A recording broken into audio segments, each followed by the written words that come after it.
बरोबर 2-2.5 वर्षांनी मी चैतन्याला पाहिलं आणि माझ्या भावना उचंबळू लागल्या. त्याने प्राजक्ताशी लग्न केले आणि त्याचे सारे विश्वास बदलले होते. प्राजक्ता एक आघाडीची कलाकार होती. नाट्यवर्तुळात तिला विलक्षण मान होता. चैतन्य स्वयंसिद्ध कलाकार होता. अभिजात दिग्दर्शक होता.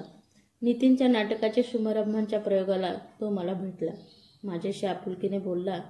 इतकंच नव्हे तर मला माझा ट्रॅक बदलण्याची संधी देणारा रोल देण्याचे त्याने मला आश्वासन दिले. तेव्हा तर मी अगदीच हवेवर तरंगत होते. पण तरीही तो दुसरीचं झाला आहे हा सल मनातून जात नव्हता. आम्ही पार्टीत सामील झालो आणि प्राजक्ताच्या नजरेचा पहारा त्याच्यावर बसला. मनात असूनही मला त्याच्याशी जवळीक साधता येत नव्हती. माझे आणि त्याचे पूर्वी प्रेमसंबंध होते ही गोष्ट प्राजक्ताला माहीत होती. प्राजक्तालाच काय, साऱ्या इंडस्ट्रीला ती गोष्ट माहीत होती. मी आणि चैतन्य लग्न करणार अशी साऱ्यांचीच खात्री होती. पण अचानक एका प्रसंगाने तो माझ्यापासून दूर गेला आणि मी त्याला कायमचीच अंतरले. पण अद्यापही माझं त्याच्यावर प्रेम आहे. चांगल्या ऑफर्स येऊनही मी अद्याप लग्न केले नाही. हे त्याच्या प्रेमाची स्मृती जपण्यासाठीच. मध्यंतरी प्राजक्ताशी त्याचे वाजले आणि तो मद्रासला निघून गेला. तेव्हा तर माझ्यावर आकाशच कोसळले. पण तो आता परत आला आहे. प्राजक्ता आणि तो आता एकत्र राहत आहे. तरी त्याच्यात पूर्ण दिलजमाई झाली नाही हे दोघांच्या वागण्यावरून मी ओळखले आहे.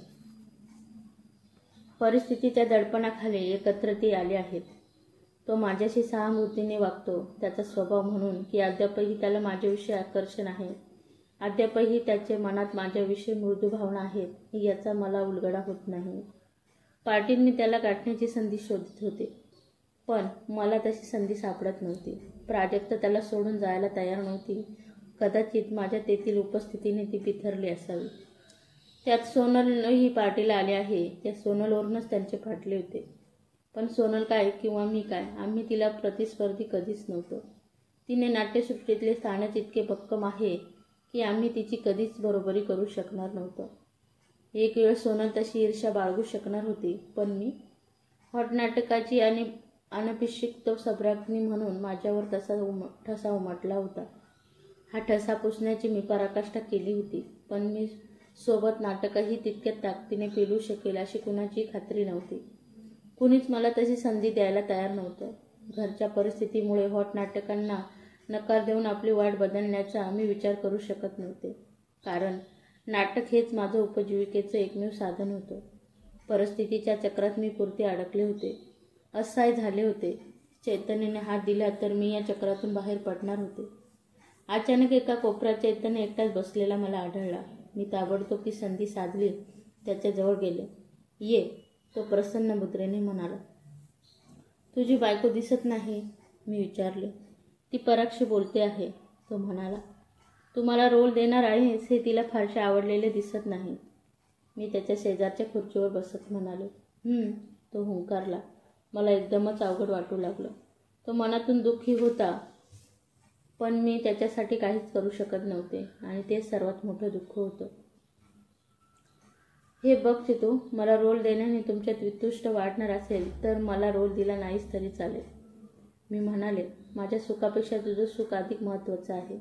त्याने एकदम चमकून माझ्याकडे पाहिलं. मला कळलं नाही तुझ्या बोलण्याचा अर्थ, तो म्हणाला. त्यात अवघड काय आहे? म्हणजे तुला रोल नको आहे? त्याने आश्चर्याने विचारले. तसं नाही चितू, मी म्हणाले. मला माझा ट्रेक बदलायचा आहे, पण तुझ्या संसाराची होळी करून नव्हे. बोलताना माझा स्वर भारावला असावा कारण तो माझ्याकडे वेड्यासारखा पाहत राहिला होता. असं का म्हणतेस तू रीता? मला केवळ तू रोल देणार आहेस ही गोष्ट तुझ्या बायकोला आवडली नाही. तू माझ्याशी साधं बोललेलंही तिला आवडत नाही. मी तुझ्या हाताखाली काम करू लागल्यावर तुझ्या मी बराच वेळ सहवासात राहीन हे तिला आवडेल असं वाटत नाही. आताच कुठं तुमची दिलजमाई होऊ लागली आहे. अशा अवस्थेत मी त्यात बिबवा घालणं योग्य होणार नाही. मी तुला रोल देण्यासाठी गळ घातली हे माझं चुकलंच. पण तू विसरून जा. हे बोलताना मला विलक्षण वेदना होत होत्या. पण त्याला इलाज नव्हता. नाहीतरी माणसाच्या मनातील सगळ्यात इच्छा कुठे पूर्ण होतात. अतृप्त इच्छाचं ओझं बाळगीत माणसाला जगावंच लागतं. रीता, त्याने पटकन माझा हात हातात घेतला. तू समजते तशी आमची दिलजमाई वगैरे काही झाली नाही. केवळ परिस्थितीने आम्ही एकत्र आलो आहोत इतकंच. प्राजू हट्टी आहे. तिच्यातील लहानला ती सारखी गोंजारीत राहिली आहे. मला त्याची ती अवस्था पाहावी ना. लाक्षणिक अर्थाने तो प्राजक्ताचा असला तरीही अद्यापही मी त्याच्यावर प्रेम करीत होते. त्याला दुःखी झालेलं माझ्याने बघवणार नव्हते. मी चलू, मी उठत म्हणाले. मी अधिक काळ तिथे थांबले तर मला रडू कोसळेल असं मला वाटू लागलं होतं. 1 मिनिट रीता, त्याने स्वतःला सावरले. मी तुला लोड लेण्याचे वचन दिले आहे आणि मी ते पाळणार आहे. मग त्यात कुणाला काही वाटले तरी मला त्याची पर्वा नाही. त्याच्या डोळ्यात निर्धार तरळत होता आणि त्यानेच त्याचे वचन पाळले होते. वाटा विरून गेल्या या गंभीर प्रकृतीच्या तणावाने भरलेल्या नाटकातील 2 प्रमुख नायिकांपैकी एक भूमिका त्याने मला दिली होती. मी ते स्क्रिप्ट वाचले आणि अक्षरशः हादरले. हा रोल आपणाला झेपणार नाही असे मला वाटू लागले. तो रोलच होता तसा अवघड, अक्षरशः चॅलेंज देणारा. दुसरी नायिका सोनल होती. सोनलने यापूर्वी अशा अवघड भूमिका केल्या होत्या. मी मात्र अशा भूमिकेला प्रथमच सामोरे जात होते. वास्तविकतेने मला दिलेली भूमिका प्राजक्ताला द्यायला हवी होती. तिने त्या भूमिकेचे सोनं केले असते. मी तुला तसे सुचवलेही, पण तो अगदी हट्टालाच पेटला होता. मी या नाटकांकडे चॅलेंज म्हणून पाहतो आहे. तो म्हणाला, ही भूमिका अवघड आहे यात वादच नाही, पण मी ही भूमिका तुझ्याकडूनच करून घेणार आहे. पण मला ती जमेल? मी घाबरून विचारले. ती बसून घेण्याची जबाबदारी माझी आहे, तो आत्मविश्वासाने म्हणाला. एक लक्षात घे, यातील मुक्ताची भूमिका तूच करणार आहेस. माझा संपूर्ण नाईलाज झाला. नाटकातील ही मुक्ता एका देवदासीची मुलगी असते. अरविंद नावाच्या एका कारखानदार तरुणावर तिचे प्रेम असते. या अरविंदाचे वडील पप्पा एक रिटायर्ड कर्नल असतात. ते तेव्हा मुक्ताला पाहतात, तिच्याशी बोलतात, तेव्हा मुक्ता ही केतकी या देवदासीची मुलगी आहे हे त्यांना समजते आणि ते हादरतात. कारण पूर्व आयुष्यात त्यांच्या केतकीशी संबंध आलेला असतो. ती आपली मुलगी तर नसावी या आशंकेने ते उन्मळून जातात. अरविंदाला आपण भेटणार नाही असे तिच्याकडून वचन घेतात. या प्रसंगी मुक्ताची झालेली तडफड दाखवणे सोपं नव्हतं. हे मला कितपत जमेल याची मला शंका वाटत होती. शेवटी अरविंदाचे अरुंधतीशी लग्न होते. हे लग्न म्हणजे मुक्तावर आघात होतो. शेवटी अरविंदाची आणि तिची जेलची कोठडीत झालेली भेट आणि उद्ध्वस्त अरविंदाचे तिला धिक्कारून निघून जाणे हा नाटकाचा क्लायमॅक्स होता. उळमळलेली उद्ध्वस्त झालेली मुक्ता उभी करताना मला माझे सर्वस्व पणाला लावायला लागणार होते. या नाटकात काम करणारे इतर सारेच आर्टिस्ट नावाजलेले होते. या साऱ्यांबरोबर काम करताना माझे नेत्रातील पीठ उडत होते. अनेकदा मी नर्वस होई. प्रसंगी माझा तोलही जाई. हे नाटक महत्त्वाकांक्षी होते. नाटक उभारताना निर्मात्याने आपला हात सेल सोडला होता. सेट भव्य होते. संगीत, प्रकाश योजना नावाजलेल्या माणसांकडे दिली होती. सारं काही सुंदर होतं, देखणं होतं. या साऱ्यांत विरूप दिसत होते ती फक्त मीच. विद्रूप म्हणजे अभिनयदृष्ट्या. एरवी मी तशी देखणी आहे. अगदी लहानपणापासून मला ते माहीत आहे. एका अर्थी ही भूमिका माझ्या आयुष्याची समांतर आहे. चैतन्याचे प्राध्यक्षाचे लग्न झाले तेव्हा मी अशीच तडफडले होते. पण प्रत्यक्षातली ती तडफड नाटकात दाखवणे मला अवघड जात होते. मला या नाटकातून ड्रॉप करावं असं साऱ्या आर्टिस्टचं म्हणणं होतं. त्यांचंही बरोबर होतं. एखादा सुंदर छालूला टिकळं लावावे अशी मी वाटत होते.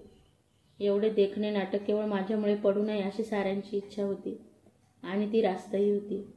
प्रत्यक्ष तालमी उभ्या राहून 8 दिवस झाले तरी मी फारशी प्रगती करू शकले नव्हते. साहजिकच इतरांचे टोमणे उपहास माझ्या वाट्याला येऊ लागले. मी अधिकच खचू लागले. तालीम सोडून पळून जावे असे मला वारंवार वाटे.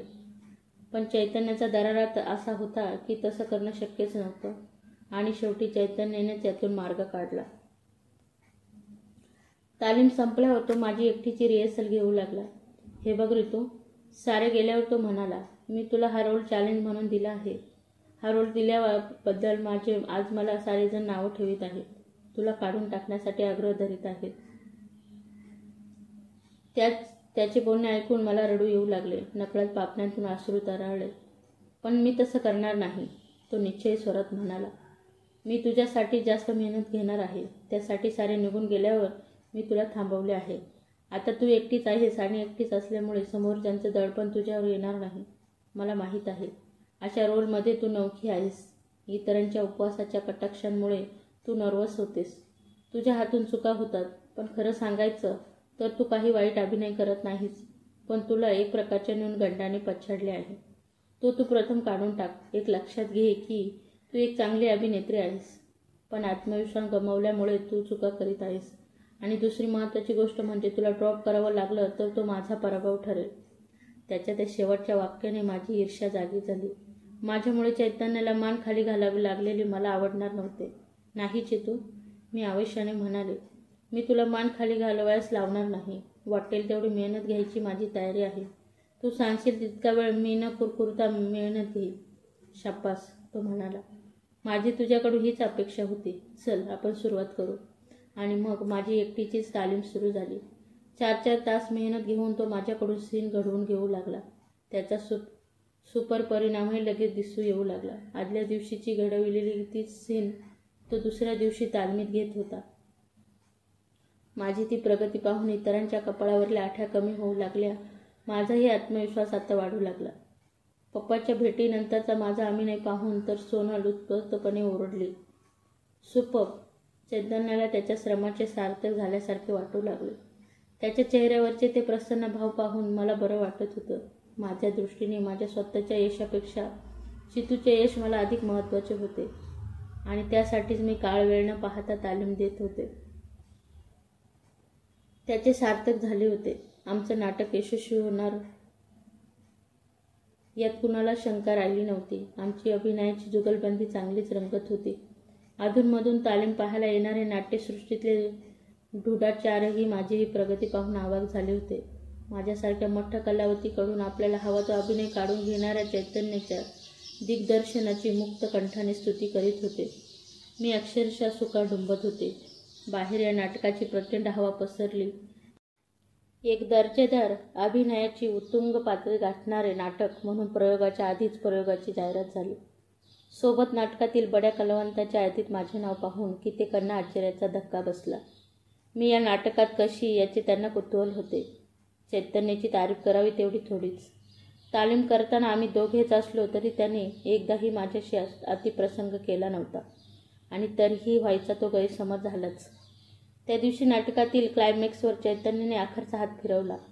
मी त्याला हवा तो तसा अभिनय त्याला करून दाखवला. चैतन्याची मुद्रा प्रसन्न झाली. त्याने खुश होऊन माझी पाठ थोपटली आणि नेमक्या त्याच वेळी प्राजक्ता तिथे हजर झाली. त्या साध्या प्रसंगाचा तिने विपरीत अर्थ लावला. तिच्या धगधगत्या नजरेवरून पुढील समरप्रसंगाची ती एक नांदी आहे ही मी ओळखले. पण मी काहीच करू शकत नव्हते. तालीम बंद करून चैतन्य प्राजक्ताबरोबर निघून गेला तेव्हा भीतीने माझे मन धास्तावले होते. तर मित्रांनो, कहाणी कशी वाटली कमेंट्समध्ये नक्की सांगा आणि आवडल्यास लाईक करा, शेअर करा आणि महत्त्वाचं म्हणजे चॅनलवरती जर नवीन असाल तर चॅनलला सबस्क्राईब नक्की करा. धन्यवाद.